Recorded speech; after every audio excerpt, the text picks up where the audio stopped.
नमस्कार सभी को। पिछले कुछ समय से आप हमें देखते आ रहे हैं कैसे प्रोपडार्ट और प्रोपडार्ट की टीम काफ़ी फोकस कर रही है, काफ़ी वर्किंग कर रही है न्यू नोएडा को लेके, ताकि जो भी हमारी व्यूअर्स फैमिली हैं, हमारे क्लाइंट्स हैं, हम उनको बेस्ट से बेस्ट कीन से कीन ब्रीफ इन्फॉर्मेशन दे सकें। अपनी लास्ट वीडियोस में हमने बताया कैसे न्यू नोएडा आज की डेट में एक उभरता हुआ इन्वेस्टमेंट ऑप्शन निकल के आ रहा है। तो जो भी लोग उसमें इंटरेस्टेड हैं उस लोकेशन को लेके, या जो लोग वहाँ पे इन्वेस्ट करना चाहते हैं, उन लोगों की काफ़ी क्वेरीज हैं, काफ़ी क्वेश्चन है न्यू नोएडा को लेके। अक्सर क्या होता है, हम बाज़ार भी जाते हैं कोई चीज़ खरीदने, तो उससे पहले घर से माइंडसेट क्लियर कर निकलते हैं कि हमें ये चीज़ खरीदनी है, ऐसे खरीदनी है और इतने रेट की खरीद। बाद में जब बाज़ार जाकर भी हम 4 लोगों से, 4 दुकानदारों से डिस्कस करते हैं, नॉलेज लेते हैं, इन्फॉर्मेशन लेते हैं उस प्रोडक्ट की पूरी, फिर जाके हम वो चीज़ खरीदते हैं। तो अब तो सवाल इन्वेस्टमेंट का है। जब हम एक हाई एक्स अमाउंट किसी को देने जा रहे हैं इन्वेस्टमेंट तौर पर, तो क्यों ना उस चीज़ की पूरी ब्रीफिंग, पूरी इन्फॉर्मेशन, अपने सभी डाउट्स क्लियर करे जाए। तो इसी सिलसिले में हम ये वीडियो बना रहे हैं ताकि जो भी इन्वेस्टर हैं या जो भी लोग न्यू नोएडा को लेके इंटरेस्टेड हैं वहाँ पे, वो अपना माइंडसेट क्लियर कर सकें न्यू नोएडा को। तो चलिए शुरू करते हैं हमारे इस Q&A सेशन को और कोशिश करते हैं जो भी आपके माइंड में न्यू नोएडा को लेके क्वेश्चंस या क्वेरीज अराइज हो रही हैं उनका सोल्यूशन आपको दे। तो सबसे पहले अक्सर जो हमसे सवाल पूछा जा रहा है कि हम न्यू नोएडा पे कैसे और कहां से जमीन खरीद। तो इसका सीधा जवाब है कि आप हमारे थ्रू डायरेक्ट किसानों से जमीन खरीद। मोर और लेस जो भी क्लाइंट्स हैं या जो भी इन्वेस्टर्स हैं वो दिल्ली NCR के रीजन के हैं, जिनको इस लोकेशन के बाद बारे में अभी हाल फिलहाल में पता। तो ईजी रहता है कि कोई मीडिएटर बीच में रहे, जैसे कि हमारी जो लोकल ग्राउंड की टीम है वो उसी रीजन से बिलोंग करती है, तो वो ज़्यादा बेटर रहता है, वो यार ज़्यादा आसानी क्रिएट कर देता है वहाँ के लोकल से कनेक्ट करने। तो ये एक प्लस पॉइंट क्रिएट कर देता है हमारे लिए, ताकि हमें वहाँ पे जब जो भी प्रोसेसेस हैं उसमें आसानी हो। दूसरा जो हमारे पास मेजर सवाल उठ के आ रहा है सामने कि एग्रीकल्चर लैंड पर या जो वहाँ के किसानों की ज़मीन है उस पर लोन अवेलेबल होगा या नहीं होगा बाइंग प्रोसेस। तो इसका सीधा जवाब है नहीं। मोस्टली जो बैंकर्स हैं वो मना कर देते हैं एग्रीकल्चर लैंड पर बैंक लोन देने के लिए। रेयरली कोई बैंक्स हैं जो वहाँ पे लोन देते हैं, तो हम मोर और लेस क्लियरली मना कर ही चलते हैं कि ऐसा बिल्कुल पॉसिबल ही नहीं है कि वहाँ पे एग्रीकल्चर लैंड पर लोन अवेलेबल हो सके। तीसरा और बहुत ही इंपॉर्टेंट क्वेश्चन जो निकल के आता है, जो हमसे क्लाइंट्स एंड इन्वेस्टर्स पूछते हैं कि लैंड डिस्प्यूट फ्री है या नहीं है, कोई फ्रॉड तो नहीं है, इस चीज़ को कौन हमें वेरीफाई करा के देगा। तो इस चीज़ का सिंपल जवाब है कि हम बीच में बैठे हुए हैं इस चीज़ के लिए। हम आपको लैंड बिल्कुल वेरीफाई लैंड ही प्रोवाइड कराने की कोशिश करते हैं और आपको भी वेरीफाई करा कर देते हैं, ताकि आपको भी क्लियरेंस रह सके, ट्रांसपेरेंसी माइंड में रहे। अब इस चीज़ को अगर थोड़ा सा और गौर डालें तो हमारे साथ कोई फ्रॉड कर कैसे सकता है। तो मेजरली एक चीज़ निकल के सामने आती है। अक्सर क्या होता है, कोई भी किसान किसी और ज़मीन के अपने नाम से डॉक्यूमेंट्स बना के सामने वाले को बेच दे। तो इस चीज़ से बचने के लिए आप क्या कर सकते हैं, आप जो आधार कार्ड की वेरिफिकेशन करा सकते हैं पास्ट 3 मंथ के ट्रैक रिकॉर्ड से, उससे आपको क्लियरेंस हो जाएगा ये ओरिजिनल आधार कार्ड है भी या नहीं। नेक्स्ट स्टेप जो है, आप 41-45 करा सकते हो, जिससे ट्रैक रोड आप पुराने से पुराना उस ज़मीन का ट्रैक रोड क्लियरेंस देख सकते हो। तीसरा आप ये है, आप खतौनी में चेक कर सकते हो ये लैंड ओरिजिनल में है किसके नाम की। जो किसान मुझसे मिल रहा है ज़मीन का ओनर बनकर, वो एक्चुअल में उस ज़मीन का ओनर है भी या नहीं। चौथा क्वेश्चन जो इसी क्वेश्चन के बेस पे हमसे अक्सर पूछा जाता है, कहीं ऐसा तो नहीं है 4 लोगों को एक ही ज़मीन बेच रखी है। तो इससे पहले जब मैंने इसका आंसर दिया आपको कि हम क्लियरेंस वेरिफिकेशन करा के देते हैं लैंड का, तो वहाँ से इस क्वेश्चन का आंसर रेज होना ही ख़त्म हो जाता है कि जब आपको वेरीफाइड और क्लियर टाइटल प्रॉपर्टी मिल रही है, आप पूरा ट्रैक रिकॉर्ड उस प्रॉपर्टी का पहले से क्लियर करके चल रहे हो, तो ये क्वेश्चन तो अराइज ही नहीं होता। नेक्स्ट एक और मेजर क्वेश्चन निकल के आता है। लोग अक्सर पूछते हैं कि आपके पास अगर न्यू नोएडा में लोकेशंस अवेलेबल हैं या लैंड अवेलेबल है, तो वो किस किस लोकेशन। तो देखिए, इसका ब्रीफ जो भी PDF है हम डिस्क्रिप्शन में ऐड कर देंगे, वहाँ से आप गो थ्रू कर सकते हैं सारी डिटेल्स के लिए। अगर लोकेशन की बात करें तो चारों ही फेज़ में न्यू नोएडा जो 4 फेजेस में डिवाइड है, फेज़ 1, फेज़ 2, फेज़ 3, फेज़ 4, इन चारों में ही लैंड अवेलेबल है।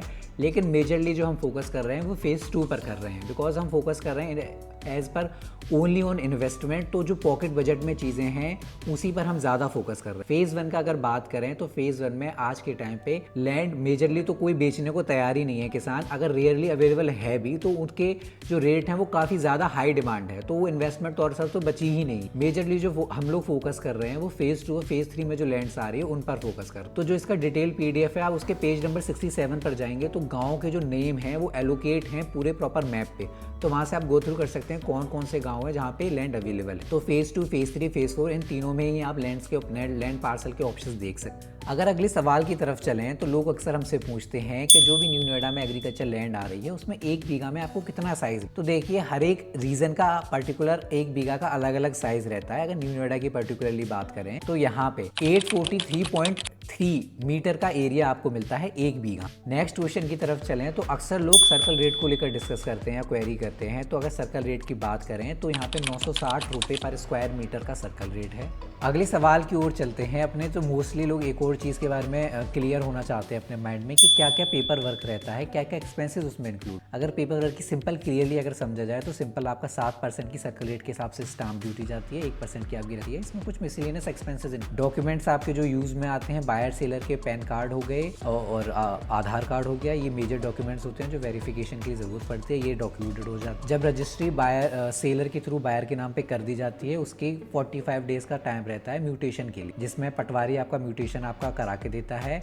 45 दिन के अंदर आपकी दाखिल खारिज म्यूटेशन हो जाता है। अब चलें अगले सवाल की ओर। तो लोगों के माइंड में क्वेश्चन रेज होता है जब किसानों को 5600 की रेट के हिसाब से अभी लास्ट जो मुआवजा मिल रहा था तो उस हिसाब से जब मुआवजा मिल रहा है तो किसान हमें क्यों बेचेगा, उसको क्या फ़ायदा, या ऐसा लोग हमें वहाँ पे लैंड कैसे दिला। तो इस सिनेरियो को अगर थोड़ा ब्रीफली अगर समझा जाए तो काफ़ी क्लियर है कि किसानों को जब 5600 की रेट के हिसाब से मुआवजा मिल रहा था किसान उस पर एग्री नहीं, भले ही उसका पैसा सरकार ने रिजर्व कर दिया था, अथॉरिटी को उसका पैसा मिल गया था, लेकिन उस पर किसान एग्री नहीं हुए, उन्होंने डिमांड और करी।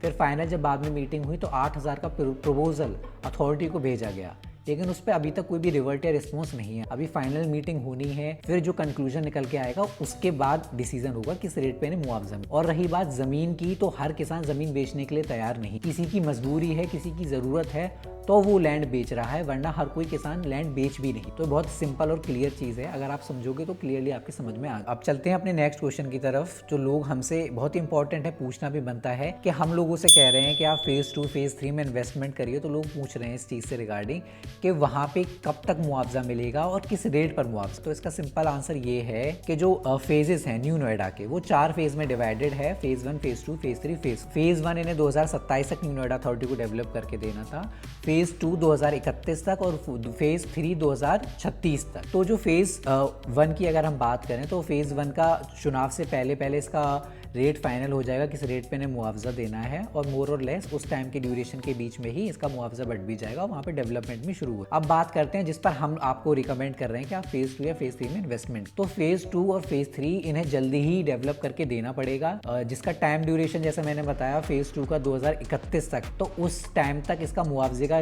जो मुआवजा है वो मिल जाएगा किसानों को, और जिस हिसाब से फेज़ 3 में जाओगे तो उसका जो डिसाइडेड टाइम है उस बीच उसका भी मुआवजा मिल जाएगा। अब बात आती है रेट को लेके, तो किस रेट पे मुआवजा रहेगा। तो रेट सारे ही फेजेस में सिमिलर रहेगा, चेंज नहीं किया जाएगा, क्योंकि फिर फर्दर क्या रहता है, डिस्प्यूट खड़ा हो जाता है कि फेज़ 2 में इतने पे किसानों को मुआवजा दे दिया और फेज़ 1 में तो हमें कम रेट मिला था। तो ये आगे चल के एक डिस्प्यूट क्रिएट करती है, कंट्रोवर्सी क्रिएट कर दी है। तो अथॉरिटी इन चीज़ों से बचने की कोशिश करती है, और जो रेट रहेगा वो सिमिलर ही रहेगा सभी फेज। अपने नेक्स्ट क्वेश्चन की तरफ चलते हैं। बहुत ही इंपॉर्टेंट क्वेश्चन है, लोग अक्सर हमसे ये पूछते हैं कि हम वीडियोज़ में देख लेते हैं कैसा न्यू नोएडा दिखता है, कॉल पे आप बता देते हो ये है, ये सिनेरियो ऐसा है, खेत है, जंगल है, जो भी, लेकिन ग्राउंड पे अगर हम देखना चाहें तो चीज़ें कैसे देख, तो आप हमारे थ्रू डायरेक्ट साइट विजिट कर सकते हैं। देखिए आप वहाँ के लोकेलिटी से मोर और लेस अवेयर नहीं, तो आपको कोई ना कोई, जैसा मैंने पहले भी बताया, तो मीडिएटर की ज़रूरत पड़ती है कोई ना कोई, ताकि आप वहाँ पे डायरेक्ट जाके किसानों से कनेक्ट कर पाएँ। तो मीडिएटर एक आसान बना देता है। तो आप प्रोपडार्ट की टीम के थ्रू वहाँ पे जाके ग्राउंड पर साइट विजिट कर सकते हैं और ग्राउंड पर जाके चीज़ें देख सकते हैं कि एक्चुअल में जो चीज़ें बताई जा रही हैं, मैप पे बताई जा रही हैं या कॉल पे बताई जा रही हैं, वो एक्चुअल में वहाँ पे चीज़ें हैं कैसे, सिमिलर हैं भी या नहीं। Now last but not the least, सबसे इंपॉर्टेंट क्वेश्चन, ये एक बेस्ट इन्वेस्टमेंट ऑप्शन क्यों है, या हम इसे एक बेस्ट इन्वेस्टमेंट ऑप्शन आपको क्यों बता रहे हैं। हम आपको ये इसलिए बता रहे हैं क्योंकि आप समय रहते यहाँ पे इन्वेस्टमेंट करने जा रहे हैं। ग्रेटर नोएडा, येडा को भी लोग पहले बीहड़ जंगल ही बोलते थे, लेकिन वहाँ का सिनेरियो, वहाँ की रियलिटी आज आपको पता है। वही सेम चीज़ यहाँ पे है। आप 2 सिनेरियो को समझिए, आपके पास 2 ऑप्शन है। ऑप्शन ए में आपको पूरी सियोरिटी है, प्रॉपर प्लानिंग के साथ, अथॉरिटी मैप्स हैं, प्लानिंग स्ट्रक्चर है, प्रूफ्स हैं उस, और आपको बताया जा रहा है आप यहाँ पे इन्वेस्टमेंट करिए, यहाँ पे रिटर्न भले ही स्लो होगा या कम होगा लेकिन आपके रिटर्न की श्योरिटी है। ऑप्शन बी है आपको झूठे वादे दिए जा रहे हैं, तसल्ली दी जा रही है, दिलासे दिखाए जा रहे हैं, बड़े बड़े सपने दिखाए जा रहे हैं और बताया जा रहा है हाई रिटर्न। तो आप खुद इतने मैच्योर हैं, इन्वेस्टमेंट करने से पहले आपको भी ये चीज़ क्लियरिटी है कि आप कहाँ इन्वेस्टमेंट करो। सिंपल सा सिनेरियो, आप ऑप्शन ए चूज़ करोगे, भले ही वहाँ पे कम रिटर्न हो, भले ही एक सिनेरियो क्रिएट हो रहा हो कि कम रिटर्न आपको मिलेगा, लेकिन आपको 100% श्योरिटी है, जहाँ प्रॉपर प्लानिंग है, अथॉरिटीज़ का इन्वॉल्वमेंट है, सरकार का इन्वॉल्वमेंट है, वहाँ पे आपको पूरी से पूरी श्योरिटी रहेगी कि यहाँ मुझे रिटर्न मिलेगा ही मिलेगा, ना कि ऑप्शन बी पर जाके शायद आपको कल पछताना पड़े। बाकी का time, real estate is all about timing. अगर आप टाइमिंग रहते कुछ चीज़ें कर लेते हैं तो आपको फ्यूचर में एक अच्छा रिटर्न ही मिलता है, ना कि पछतावा। तो इस चीज़ को आप ज़्यादा कंफ्यूज ना हो, अपने माइंड में क्लियरिटी करें, समझने की कोशिश करें। बहुत ही सिंपल हैं चीज़ें। अगर आपको कोई भी क्वेरी है, कोई भी क्वेश्चन है, अगर इसमें आपका क्लियर हुआ हो तो ठीक है, आप हमें कॉल कर सकते हैं, कमेंट कर सकते हैं हमारे वीडियो में। हम पूरी कोशिश करेंगे आपके डाउट्स को आपको क्लियर करना, ठीक है। जो भी नेक्स्ट अपडेट रहेगा हम कोशिश करेंगे अपने वीडियो के माध्यम से आपको दें। तो आशा करते हैं आपके सभी डाउट्स क्लियर हुए होंगे इस वीडियो के माध्यम से। जल्दी ही मिलेंगे नेक्स्ट वीडियो में।